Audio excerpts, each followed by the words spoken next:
Olá, bem-vindo às Dicas do Didu. Estamos aqui novamente respondendo as questões dos nossos amigos e seguidores e dando dicas de vinho para você ir montando sua adega. Olha, eu começo com a pergunta do George, um amigo meu. Ele até mora fora do Brasil, ele fica me provocando, querendo saber por que eu insisto tanto nas leveduras selvagens.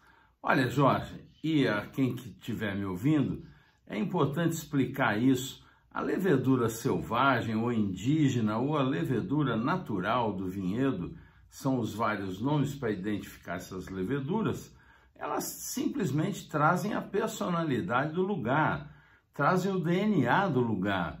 Elas são as responsáveis para provocar a fermentação do suco da uva espremida e transformá-la em vinho. Portanto, quanto mais você for exigente em usar as próprias leveduras do lugar, mais autêntico será seu vinho. Eu gosto muito da colocação que fez o Jean-Pierre Amouroux, daquele Chateau Le Puy famoso, biodinâmico de Bordeaux, da margem direita, e que ele coloca o seguinte: quando você vai fazer um filho, você quer fazer você com a sua mulher, ou você quer que o seu vizinho faça o filho? Ou um cara distante de uma região muito famosa? E é isso, a levedura é isso, gente, é o DNA do lugar, entendeu, Jorge? Quando você faz um vinho com as próprias leveduras do lugar e sem interferência, você tem uma autenticidade inimitável. Essa é a questão. Você pode fazer um bom vinho ou um vinho medíocre. Isso vai depender do seu talento e da qualidade das suas leveduras.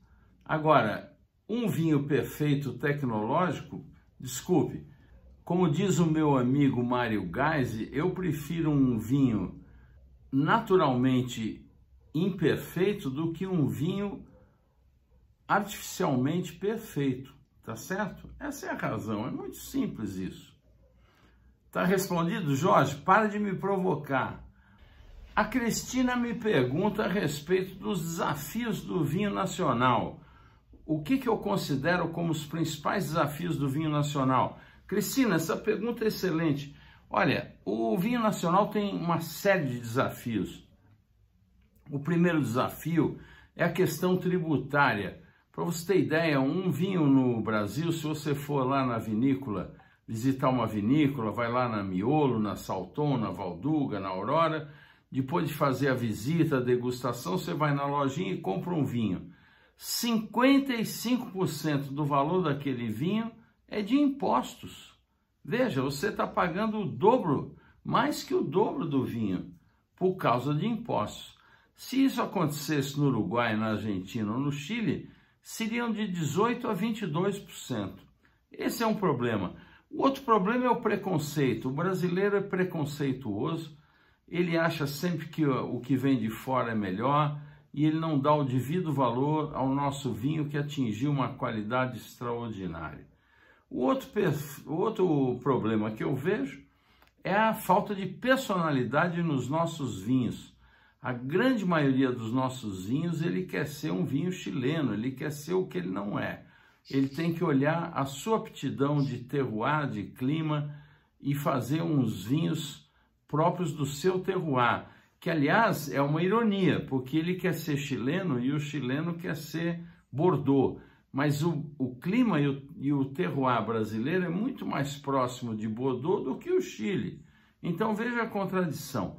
Eu acho que falta personalidade aos nossos vinhos de um modo geral.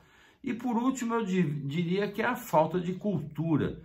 A nossa cultura, queira ou não queira, ela é da caipirinha e da cerveja. O vinho chegou agora, é muito recente e ainda está numa fase de snobismo, de uma coisa social, que é uma bobagem tamanha, enorme, é uma pena, mas isso vai passar. Nós temos que incorporar o vinho como um complemento alimentar, um consumo cotidiano, como é na Europa, Você entra na casa de um europeu, tem uma garrafa aberta ali na copa. Ele começou ontem, ou começou no almoço e vai terminar no jantar, e assim vai, uma taça por refeição. Mas isso vai passar, logo, logo a gente chega lá, tá certo? Bom, o meu amigo Gentili, que é um homem muito sóbrio, inteligente, sedutor, tem várias amigas que o rodeiam e ele me indica e elas têm reclamado que eu não tenho mais falado de vinhos abaixo de 50 paus. Eu tive com ele essa semana tomando um madeira delicioso, um verdelho do Henriques e Henriques. Foi uma tarde deliciosa e ele falou: Didu, queria te pedir duas coisas. A primeira, você parou de usar o Secondomé. Use mais o Secondomé. Secondomé realmente é uma expressão que eu adotei italiana, que é muito legal, que é, segundo a minha opinião, Secondomé.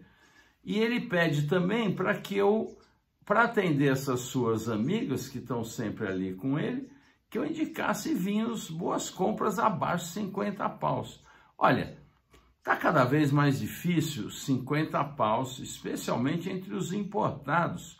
Eu digo sempre que o vinho abaixo de 50 paus, o vinho brasileiro ganha de longa folga, exceto alguma agulha no palheiro, ele ganha de longa margem, porque é uma questão de comparar com um vinho de 10% do valor. Se você fizer o câmbio do vinho importado e mais as margens que o importador é obrigado a pôr para cobrir suas taxas, os impostos, toda a burocracia e as margens de distribuição, o pagamento da sua equipe de vendas e, obviamente, o seu lucro, ele fica 10 vezes mais caro. Então, é como comparar um vinho de 50 com um vinho de 5.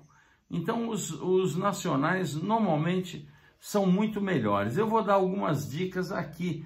Eu começo, Gentili, olha, anote aí para suas amigas, hein? Eu começo com o espumante Ponto Nero Celebration Moscatel. Ele custa R$ 37,90 na Bebidas do Sul. O Moscatel é um espumante delicioso, com residual de açúcar, muito rico para harmonização, com pratos mais picantes, com aperitivos, com as frutas. Uma delícia de vinho.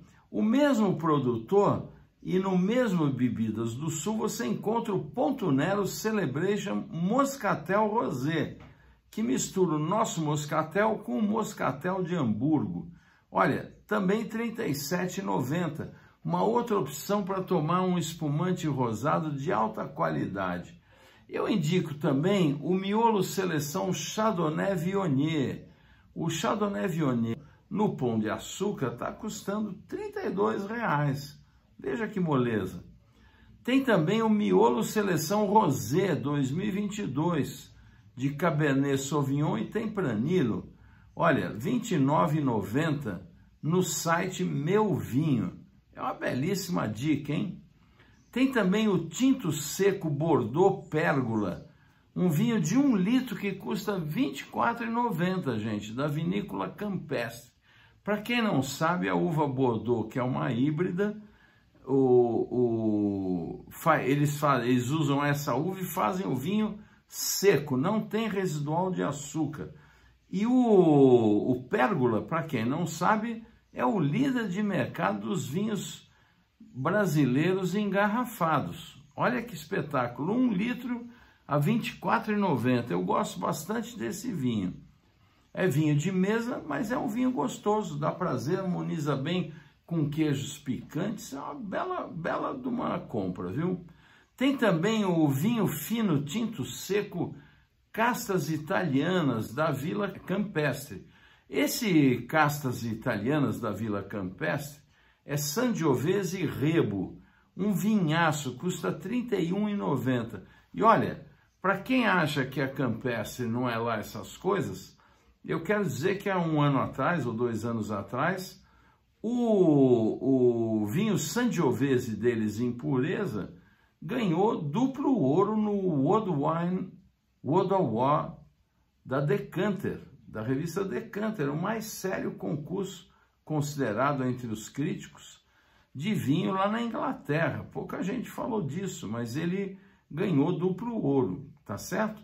Esse tinto seco Castas Italianas com Sangiovese e Rebo é uma delícia de um vinho italiano para os antipasti italiano, para macarronada, e custa R$ 31,90. Olha que espetáculo. Tem o espumante nacional Brut da Salton, custa R$ 25,90. Ele é Chardonnay, Prosecco e Trebbiano. Você encontra aí no Pão de Açúcar, na loja, na Enoteca Salton, da família Salton. Tem o Salton Classique Merlot, um espetáculo de vinho de R$ 23,90 no site Meu Vinho. Olha, uma delícia de Merlot sincero, o vinho da linha Classique, R$ 23,90. Você tem também, eu andei pesquisando, ver se tinha coisa importada. Aí achei na loja Vino e Sapore, do João Clemente, que é um amigo meu aqui da Granja Viana, mas que atende também entregas, ele entrega em todo lugar, e ele é um cara que só vende o que ele degustou e gostou muito. Olha só, ele tem lá o Apaltágua Chardonnay Gran Verano, que é um vinho chileno que surpreende a R$ 48,00. Olha que bacana. O mesmo produtor tem um Cabernet, um Carmener também, na mesma faixa de preço. Ele tem lá também um Syrah argentino do Harry Ford. O Harry Ford faz esse Syrah muito gostoso por R$ 42,00. E ainda tem um italiano rosado, que é o Federico Rosato, de Merlot e Albana, por R$ 48,00. Que tal, gente? Olha, anote aí o WhatsApp do João Clemente, se você não costuma vir aqui para a Granja Viana, você anote aí, é o 11 99600 7071. Então, ó, para terminar, uma dica que eu sempre gosto de dar, um vinho que faz parte da minha, frequenta aqui a minha mesa com bastante assiduidade, que é o Aurora Varietal Pinot Noir. Eu já cansei de indicar esse vinho, um vinho simples. Ele é um vinho de volume, mas é muito bem feito, lá da cooperativa Aurora. Custa R$ 42,00 no site deles, do produtor. Vale muito a pena. Assim, meu amigo Gentili, olha, cumprido a promessa, você faça aí a sua média com as suas amigas. Lembrando que no vídeo anterior eu citei um vinho abaixo de 50 paus, uruguaio, que eu assino embaixo, eu adoro, que é o La Certilha, R$ 49,90. Volta lá no vídeo que você vai ficar sabendo, tá certo? Olha, espero que você tenha gostado. Se você gostou, deixa aqui o seu like, que isso nos ajuda. E você também pode se inscrever. Se inscrevendo, você vai ficar sabendo. Toda vez que tiver novidade, um vídeo novo do Didu, você fica sabendo. E olha, compartilhe, gente. Vamos compartilhar a cultura e o conhecimento do vinho. Tá certo? Semana que vem estou de volta, hein? Saúde!